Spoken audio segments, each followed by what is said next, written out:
اللہ کے رسول کو ناراض نہیں کر سکتی، تم جاتی ہو تو جاؤ۔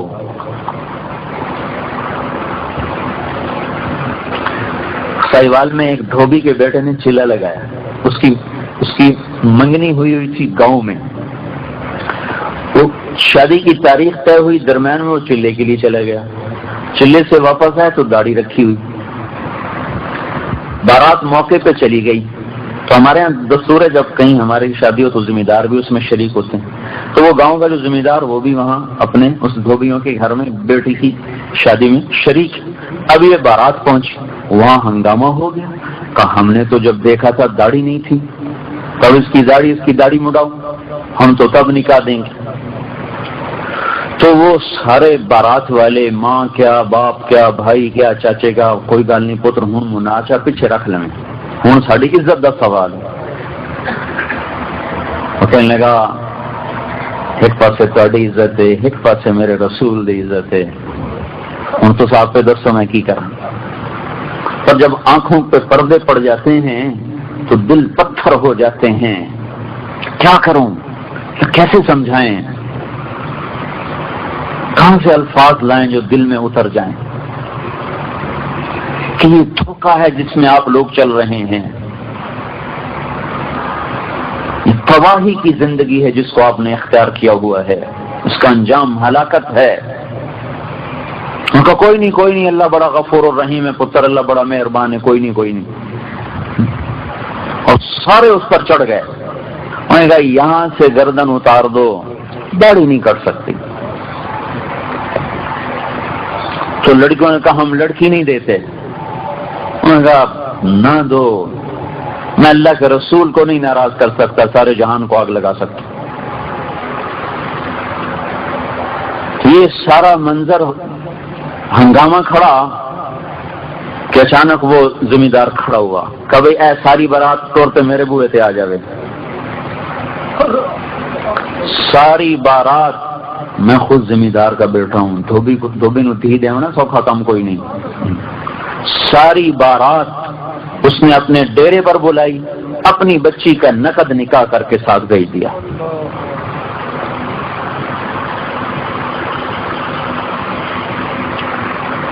کیا کریں، ماحول کو دیکھنا پڑتا ہے۔ میں یوں کہہ رہا ہوں یہ کہو کیا کریں، اللہ کے رسول کو دیکھنا پڑتا ہے،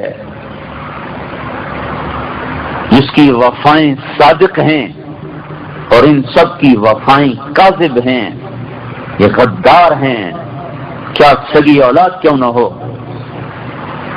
سب محبتیں غرض کی ہیں، سب محبتوں کے پیچھے اغراض ہیں۔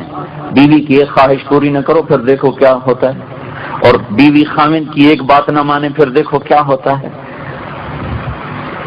اور یہ دیکھو جو عرفات کے میدان میں ہاتھ اٹھائے ہوئے، اپریل کی دھوپ میں نہ کوئی سائبان، نہ کوئی سایہ، اور نہ کوئی نیچے زمین پہ گدے گدے، اونٹ پر بیٹھ کے رو رہے ہیں، اونٹنی پر، اونٹ بھی کوئی بیٹھنے کی سواری ہے، 5 گھنٹے یوں ہاتھ اٹھے ہوئے اپنی امت کے لیے، مردوں کے لیے، عورتوں کے لیے، قیامت تک آنے والی نسل کے لیے دعا کر رہے ہیں، اے اللہ معاف کر دے، اے اللہ معاف کر دے، اے اللہ معاف کر دے۔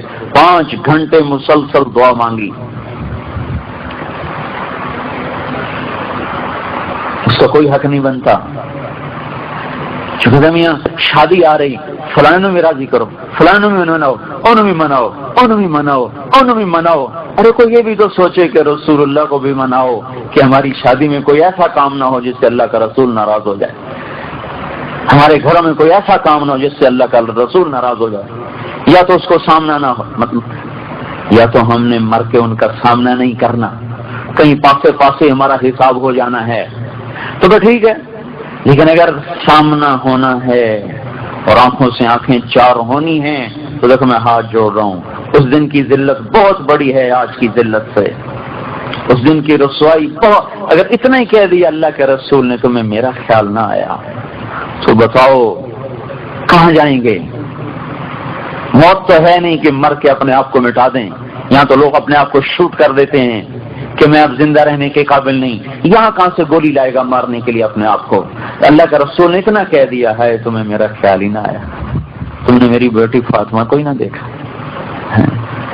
تو کیا کرو گے اس دن؟ یہ کہو گے کہ میری بیوی نہیں مانی تھی، یہ ہمارے سسرال نہیں مانے تھے. میں ایک مثال دے رہا ہوں، ہمارے تو ہر چیز میں، ایک شادی تو ویسے ہی منہ پہ آ گیا لفظ، ہم تو ہر چیز میں اللہ کے رسول کو ناراض کیے بیٹھے ہیں. کون سی چیز ہے جس میں ہم نے اس سے بغاوت نہیں کی ہوئی؟ اور کون سی ایسی گھڑی ہے جس میں انہوں نے رو رو کے ہمارے لیے دعا نہ کی ہو؟ انتقال سے ایک ہفتہ پہلے عبداللہ بن مسعود اور صحابہ آئے ملنے، تو آپ ان کو دیکھ کے رونے لگے. کہ میرا تمہیں سلام ہو آخری، اور جو تمہارے بعد آئے نا ان کو بھی کہہ دینا میرا سلام. ایسی وفا. تو ہمیں کس طرح اپنی رحمت کی چادر میں لیا. ایک صحابی نے کہا یا رسول اللہ، مبارک ہے وہ جس نے آپ کو دیکھا اور آپ پہ ایمان لایا. آپ نے فرمایا تمہیں بتاؤں، 7 دفعہ مبارک ہے اس کو جس نے مجھے نہیں دیکھا اور مجھ پہ ایمان لایا. ہم تو بڑے قیمتی تھے پر ہم نے اپنے آپ کو خود ہی ذلیل کر دیا. یہ کیا کہے گی، وہ کیا کہے گی، وہ کیا کہے گا، وہ کیا کہے گا. کہتے رہیں آواز سگاں کم نہ کند رزق گدارا. کتوں کے بھونکنے سے کبھی کسی نے سفر نہیں بند کیا، کتے بھونکتے ہی رہتے ہیں. جو ہمیں اللہ اس کے رسول کی زندگی سے ہٹا رہے ہیں وہ ہمارے لیے بھونکنے والے کتے سے زیادہ حیثیت نہ رکھیں. یہ ایمان اللہ ہم میں دیکھنا چاہتا ہے.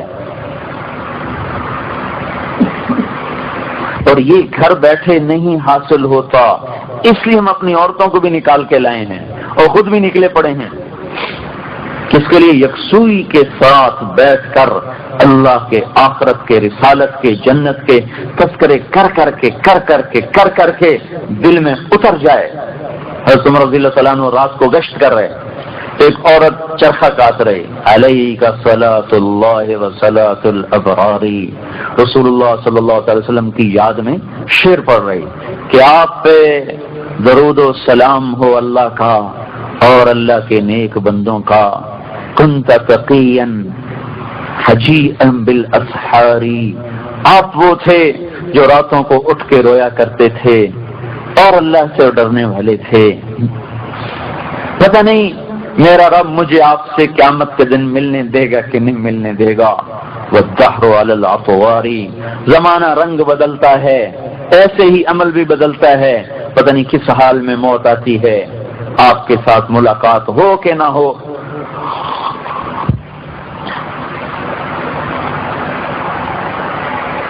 حضرت عمر گر گئے، وہاں گر پڑے. پھر دروازے پہ دستک دی. آدھی رات. کون؟ کا عمر. کمالی والے عمر. عمر کا میرے گھر میں کیا کام؟ کا دروازہ کھول دے، اللہ کے واسطے دروازہ کھول دے. تو نے دروازہ کھولا. کہنے کہ وہ شعر تو سنا دے جو ابھی تو پڑھ رہی تھی. اللہ کے رسول کی محبت میں جو کہہ رہی تھی ابھی تو سنا دے. یہ کیا دل ہیں جو اللہ اس کے رسول کی محبت میں نہ کبھی لرزے، نہ کبھی تڑپے، نہ کبھی کسک. یہ کیا دل ہیں؟ ان پتھروں کو لے کے ہم مر جائیں تو کیا قیمت ہے ہماری؟ سفید کپڑوں پہ تو لوگ دیکھتے ہیں ہاں بڑے میاں صاحب ہیں، یہ کچھ بھی نہیں، اس کے پیچھے پخانا چھپا ہوا ہے. یہاں دیکھتا ہے، یہاں کیا ہے، کون ہے؟ وحصل ما فی الصدور. اور قیامت کے دن دل چیر کے دیکھے گا کس کو دل میں بٹھا کے آیا ہے. یہ بزم دل کس سے سجائی ہے؟ اس میں کون ہے جو اتنے دکھوں میں نہ بھولے ہم اس کی زندگی کو یوں اٹھا کے باہر پھینک دیں تو کبھی غم بھی نہ ہو کہ ہے میں نے کیا کر دیا. تو ہم سیکھنے کی دعوت دے رہے ہیں کہ اللہ کا رسول ایک مکمل زندگی لائے جس کا نام اسلام ہے. اسلام پہ چلنا سیکھا جاتا ہے، بن سیکھے کا سودا نہیں، سیکھنے کا ہے. نماز پڑھی، روزہ رکھا، یہ تو عبادات ہیں. باقی 24 گھنٹے کی زندگی میں بھی کوئی اسلام بتاتا ہے کہ نہیں بتاتا؟ کچھ اخلاق دیتا ہے، کچھ اقدار دیتا ہے، کچھ حدود قائم کرتا ہے، کچھ حلال اور حرام کی حدیں قائم کرتا ہے، کچھ خرچ کرنے کے طریقے بتاتا ہے. یہ تو نہیں کہ صرف حلال کمانا فرض ہے، خرچ کرنے میں بھی پابندیاں لگاتا ہے. کہاں خرچ کرنا ہے کہاں نہیں کرنا، اس پہ بھی پابندیاں لگاتا ہے.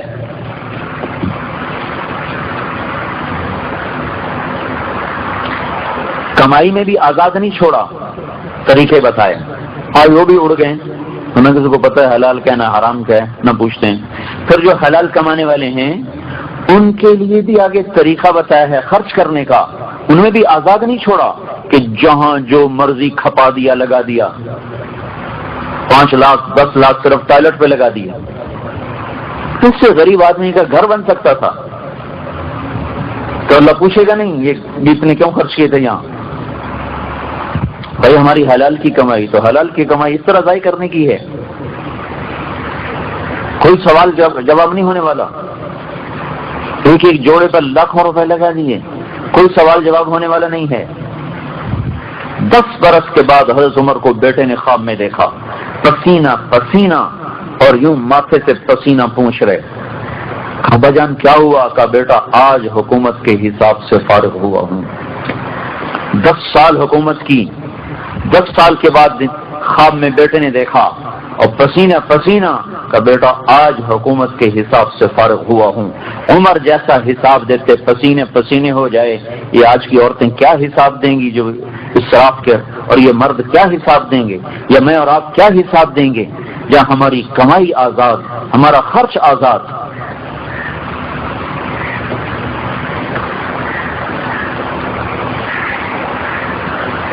حضرت عائشہ رضی اللہ تعالیٰ نے فرمایا میرے پاس ایک کرتا تھا جس کی قیمت 5 روپے تھی. مدینے میں کسی بچی کی شادی ہوتی تو کرتا مجھ سے مانگ کے لے جاتی، شادی کی رات پہنا دیتی، اگلے دن آ کے واپس کر جاتی. اس میں مدینے کی 50 بچیوں کی شادیاں ہو گئیں. 5 روپے کے کرتے میں ابھی 5 لاکھ کا جوڑا ایک رات کا بن جاتا ہے، جس میں 50 غریب لڑکیوں کی شادی ہو سکتی ہے.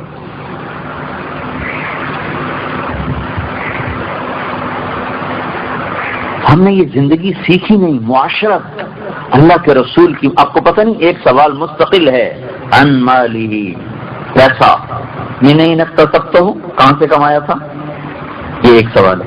فیما انفقتہ، یہ کہاں خرچ کیا تھا، بولو. اگر پھنس گئے تو کیا بنے گا ہمارا اس وقت؟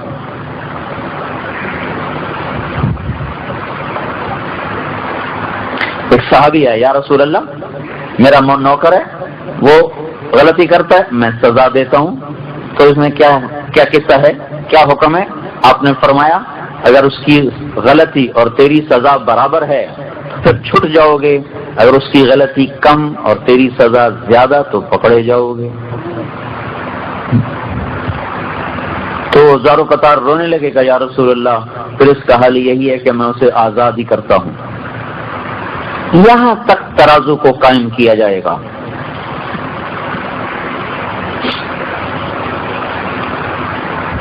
رسول پاک صلی اللہ علیہ وسلم ایک زندگی لائے جس زندگی کا نام اسلام ہے، اور جو ایک ہماری پہچان ہے اور جس کو ہم نے سیکھا نہیں. کب سکھایا؟ ماں باپ کو تو فرصت ہی نہیں، کمائیوں پہ چلے جاتے ہیں، بچے اسکول چلے جاتے ہیں، واپس آتے ہیں تو ٹیوشن پہ شروع ہو جاتے ہیں، اس سے فارغ ہوتے ہیں تو ٹی وی کے سامنے بیٹھ جاتے ہیں. نہ کبھی ماں نے بچوں کو، نہ کبھی باپ نے بچوں کو بٹھا کے سمجھایا کہ دنیا میں آئے کیوں تھے، آنے کا مقصد کیا ہے. لوگ تو ہمیں کہتے ہیں کہ تبلیغ والے بچے چھوڑ کے چلے جاتے ہیں، ان کو ٹائم نہیں دیتے. یہ جو گھروں میں رہتے ہیں یہ بچوں کو کتنا ٹائم دیتے ہیں؟ دیانتداری سے بتائیں. صرف آئس کریم کھلانے لے جانا، مری پھرانے لے جانا، یہ تو کوئی ٹائم دینا نہیں ہے، یہ تو عیاشی ہے. انہوں نے بھی کی، ماں باپ نے بھی کی. ٹائم دینے کا کیا مطلب ہے کہ ان کو بتاؤ تم ہو کیا،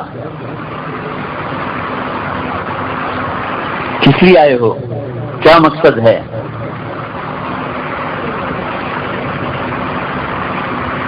بہلول رحمت اللہ علیہ جو گزر رہے تھے، ایک بچہ کھڑا رو رہا، دوسرے بچے اخروٹ کھیل رہے. انہوں نے سمجھا اس کے پاس اخروٹ نہیں ہے تو میں اس کو لے کے دے دیتا ہوں. کہنے لگے بیٹا تو رو نہیں، میں تجھے اخروٹ لے کے دیتا ہوں، تو بھی کھیل. اور کہنے لگا بہلول ہم کوئی دنیا میں کھیلنے آئے ہیں. تو ان کو تو توقع نہیں تھی یہ بچہ ایسا جواب دے گا. اچھا اللہ کی عبادت کرنے آئے ہیں. کہا بچہ ابھی تو بہت چھوٹا ہے، تیرے یہ غم کی چیز نہیں ہے. ابھی تو اس منزل میں آنے میں بھی وقت پڑا ہے. تو کہنے لگے ارے بہلول مجھے دھوکہ نہ دے، میں نے اپنی ماں کو دیکھا ہے صبح جب آگ جلاتی ہے تو پہلے چھوٹی لکڑیوں سے جلاتی ہے پھر بڑی لکڑیاں رکھتی ہے. مجھے یہ ڈر ہے کہ کہیں دوزخ مجھ سے نہ جلائی جائے اور میرے اوپر بڑوں کو نہ ڈالا جائے.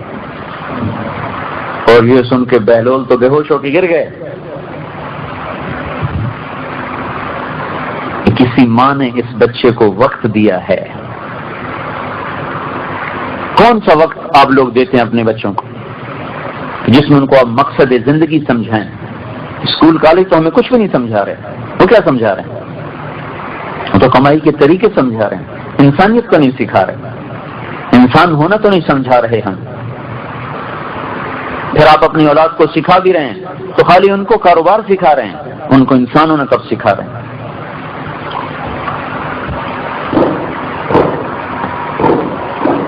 اس لیے ہم وقت مانگتے ہیں بھائیو. ماں باپ کی ایک ذمہ داری ہے. اللہ تعالیٰ نے عورت کو گھر میں بٹھایا ہے، کس لیے؟ فرق نہیں ہے، بہت بڑا کام دیا ہے. انسانیت کی نرسری کو تیار کرنے کا کام ہماری عورت کو ملا ہوا ہے.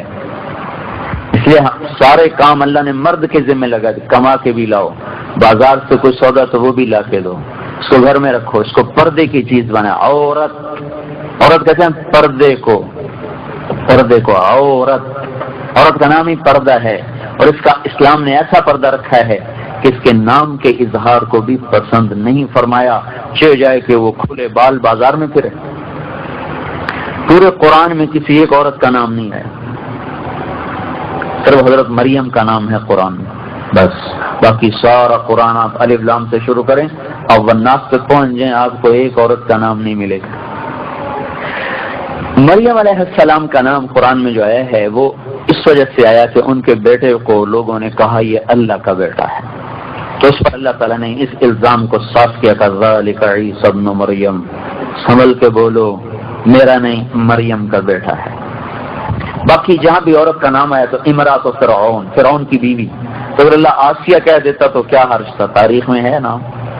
امرات العزیز گورنر کی بیوی، اگر اللہ زلیخا کہہ دیتا تو کیا حرج تھا؟ زلیخا نام موجود ہے. امرات نوح کی بیوی، امرات لوط علیہ السلام کی بیوی. عورت کا نام خامد کی نسبت سے آیا ہے یا بھائی کی نسبت سے، یا اخت ہارون، اے ہارون کی بہن، یا باپ کی نسبت سے، خامد کی نسبت سے. نام براہ راست مریم بس. علماء نے اس پر یہ لکھا ہے کہ اللہ تبارک و تعالی اس طرز کلام سے یہ بات سمجھا رہے ہیں کہ عورت کا نام بھی عورت ہے، یعنی چھپا ہوا. عورت کا نام بھی پردے کی چیز ہے، وہ بھی بغیر ضرورت کے ظاہر کرنا ناپسندیدہ چیز ہے. تو چہرہ کھول کے پھرنا یہ کہاں سے جائز ہو جائے گا؟ ویسے تو جائز کرنے کو جو مرضی جائز کروا لیں، ہر جگہ سے مفتی مل جائیں گے. لیکن ایک مفتی ہے جو اندر بیٹھا ہوا ہے، تو کبھی کبھی جب بیدار ہوتا ہے تو پورے وجود کو پریشان کر کے رکھ دیتا ہے. پھر ہم اس کو تھپ تھپا کے سلا دیتے، سو جا، تاکہ مجھے دوبارہ وہ اندر سے پریشان نہ کر دے.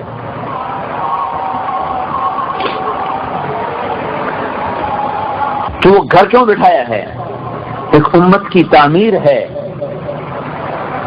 کہ ایسی نسل تیار کرو کہ جو اللہ کا دین اور اللہ کی بتائی ہوئی پسندیدہ زندگی لے کر ساری دنیا میں چل سکیں. تو مرد تو پہلی کمائی میں ہوتے ہیں، تھوڑا وقت ملتا ہے، زیادہ وقت تو میں اپنے کاموں میں مشغول ہوں. بچوں کو اسکول اور نرسریوں، فیڈر منہ میں اور اسکول جا رہے، کیا ظلم ہے بھائی. ہمارے گھر سے جان چھوٹے، اور وہاں سے آئے تو ٹیوٹر کے حوالے، وہاں سے آئے تو ٹی وی کے حوالے، جو یہود نے بیٹھ کے ہماری ساری نسل خرید لی. ایسا بے حیا معاشرہ ہمیں دے دیا کہ یہاں حیا دار ہونا بے عزتی ہو گیا، برقع کرنا وہاں ایک شرم کی چیز بن گیا. اور کھلے منہ پھرنا ایک شرافت کی چیز بن گیا. یا اللہ کس دیش میں آ گئے یہاں الٹی گنگا بہتی ہے.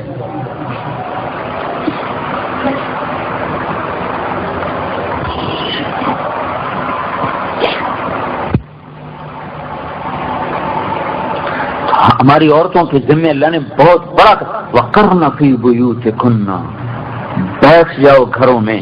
کیا کرو؟ وَاذْكُرْنَ مَا يُتْلَى عَلَيْكُنَّ مِنْ آيَاتِ اللَّهِ وَالْحِكْمَةِ. یہ تمہارا کام ہے کہ اپنے گھروں میں بیٹھ کر اللہ کی کتاب اور اللہ کے رسول کی زندگی اپنی اولاد کو سکھاؤ، آنے والی عورتوں کو سکھاؤ. اور یہی حکمت تھی آپ کی شادیاں زیادہ کرنے کی. کچھ شوق سے نہیں ہے.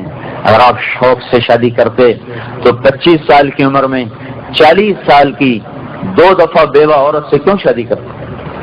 2 دفعہ، بعض 3 دفعہ بھی آتا ہے، 2 دفعہ زیادہ مشہور. 2 شادیاں پہلے ہو چکی، ان سے بھی اولادیں موجود ہیں، اور خود 25 سال کے ایسے خوبصورت جوان کہ جن کو حسان کہتے ہیں کہ تو ایسا بنا جیسے تو نے خود اپنے آپ کو چاہا، ایسا خوبصورت. حضرت عائشہ رضی اللہ تعالیٰ عنہ نے کہا او یوسف کو دیکھ کر عورتوں نے ہاتھ کاٹے تھے، میرے محبوب کو دیکھتی تو سینے پہ چھریاں چلا دیتی. اور حضرت جابر فرماتے ہیں کہ آپ مسجد میں بیٹھے تھے، 14ویں کا چاند چمک رہا تھا، آپ نے سرخ دھاری دار چادر اوڑی ہوئی تھی، تو ہم کبھی چاند کو دیکھتے کبھی آپ کے چہرے کو دیکھتے تو اللہ کی قسم آپ کا چہرہ اس سے زیادہ خوبصورت نظر آ رہا تھا. اور عائشہ رضی اللہ تعالیٰ عنہ فرماتی میں گھر میں کپڑا سی رہی تھی، سوئی ہاتھ سے گر گئی، اندھیرا، میں نے تلاش کیا ملی نہیں، اتنے میں آپ اندر تشریف لائے تو آپ کے چہرے کی شعاؤں سے سوئی چمکنے لگی. ایسے حسین کو کوئی کنواری نہیں ملتی تھی. 40 برس کی عورت سے شادی کی، اور جب 50 برس عمر گزر گئی تو تب جا کے ان کا انتقال ہوا. 25 برس اپنے سے 15 سال بڑی عورت کے ساتھ گزارے، اور پھر 3 برس اور ایک بیوہ سے گزارے. حضرت سودا رضی اللہ تعالیٰ عنہ سے شادی کی، 53 سال تک آپ نے بیواؤں سے نکاح کیے ہیں. اور جب ڈھلوان شروع ہو گئی، بڑھاپا آ گیا اور موت دستک دینے لگی، ایک شادی، دوسری، پھر تیسری، پھر چوتھی، پھر 5ویں، پھر 6ٹھی، پھر 7ویں، پھر 8ویں، پھر 9ویں، 10ویں، 11ویں. یہ کوئی شوق کی ہیں؟ بڑھاپے میں بھی کوئی شادیوں کے شوق کرتا ہے؟ یہ ضرورت کی شادیاں تھیں کہ مدینے میں اسلام پھیل گیا، عورتیں بھی آ رہی ہیں، مرد بھی آ رہے ہیں، اور اللہ تعالیٰ کا رسول تو عورتوں کے سامنے نہیں جاتا تھا. تو آپ اپنی عورتوں کو بتاتے تو عورتیں آپ کے گھروں میں 9 حلقے لگے ہوتے تھے.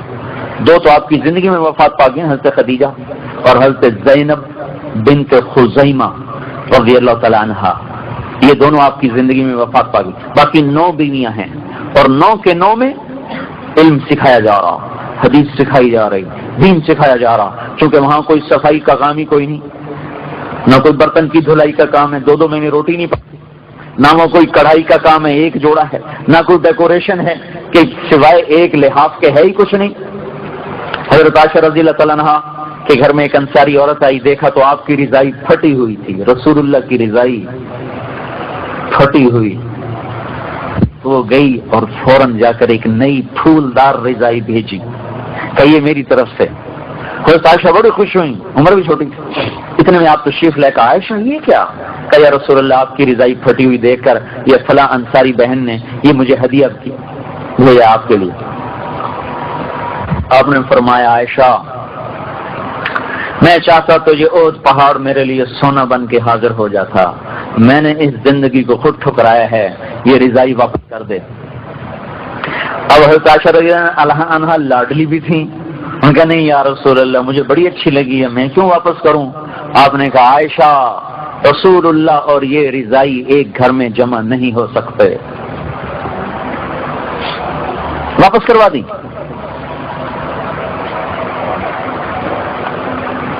تو کچھ گھر میں سامان ہی نہیں جو آپ کی بیگمات کے لیے وہ مشغولی کا سبب بنے، تو کیا کام تھا؟ نسل کی تعمیر، نسل کی، انسانیت کی تعمیر. آج کی عورت کی اپنی نہیں ہوئی تو اولاد کی کیا کرے؟ تو اس لیے ہم کہتے ہیں بھائی نکلو اور پہلے خود ایمانی زندگی سیکھیں، اس کے حدود سیکھیں، اس کی ترتیب سیکھیں، پھر آ کے اپنی اولاد کو سکھائیں، اپنی بچیوں کو سکھائیں. ہم جانور تو ہے نہیں کہ جنگل میں رہیں، ہم انسان ہیں،